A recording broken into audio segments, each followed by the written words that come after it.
बुधवार को कलेक्ट्रेट कार्यालय पर अपने समर्थकों के साथ पहुंचे ऑल इंडिया पसमानदा मुस्लिम महाज के प्रदेश अध्यक्ष इसाक अंसारी ने असंवैधानिक प्रतिबंध समाप्त कर मुस्लिम व ईसाई दलितों को अनुसूचित जाति आरक्षण का लाभ सुरक्षित करने के 2 DM से लगायत राष्ट्रपति को पत्र सौंपा।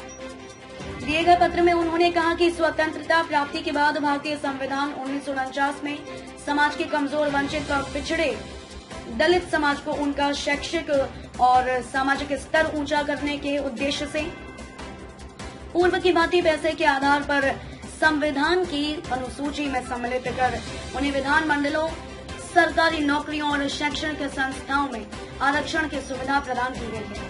संविधान के सुसंगत प्रावधानों के अनुसार अनुसूचित जाति में धर्म का कोई प्रतिबंध नहीं है, परंतु दुख का विषय है कि अंग्रेजों से स्वतंत्रता प्राप्ति के बाद समाज के प्रमुख वर्ग को स्वतंत्रता सुख की अनुभूति से वंचित करते हुए दिनांक 10 अगस्त 1950 को राष्ट्रपति के एक संवैधानिक प्रशासनिक आदेश द्वारा अनुच्छेद 341 में धर्म का प्रतिबंध जोड़ते हुए कहा गया कि इसके तहत अनुसूचित जाति आरक्षण का लाभ केवल उन्हीं को मिलेगा जो धर्म को मानने वाले होंगे।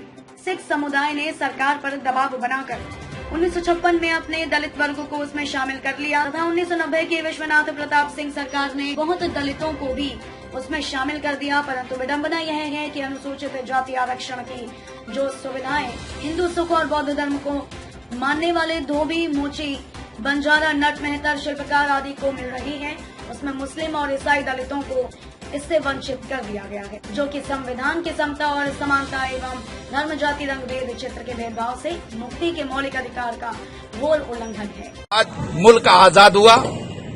26 जनवरी 1950 को हमारे मुल्क का संविधान लागू हुआ।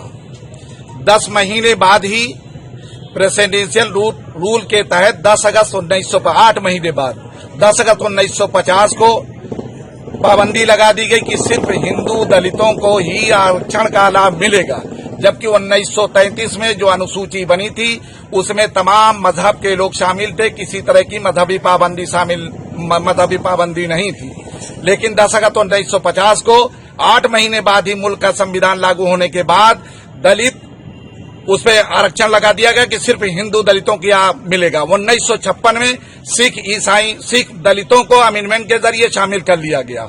1990 में विश्वनाथ प्रताप सिंह की हुकूमत ने बौद्ध धर्म के मानने वालों को इसमें शामिल कर लिया। लेकिन आज भी हिंदू, मुस्लिम दलित और ईसाई दलित आज भी इस सड़क पे खाक छान रहा है।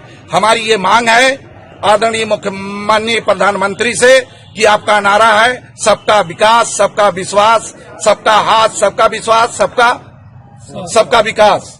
मेरी गुजारिश है आपके तमाम चैनल के जरिए से मैं प्रधानमंत्री तक ये बात पहुंचाना चाहता हूं कि जब धारा 25 लिंग, भेद, मजहब किसी भी चीज का भेद नहीं करता है तो ईसाई दलितों के साथ और मुस्लिम दलितों के साथ ये भेद क्यों? इस भेद को खत्म किया जाए और मुख्य धारा में ईसाई दलितों को भी और मुस्लिम दलितों को भी लाया जाए।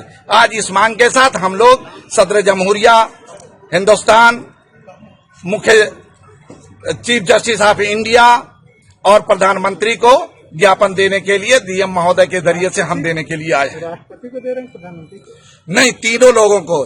एक ज्ञापन माननीय महामहिम राष्ट्रपति को है, एक ज्ञापन माननीय प्रधानमंत्री को है, एक ज्ञापन माननीय उच्च न्यायालय को है, उच्चतम न्यायालय को।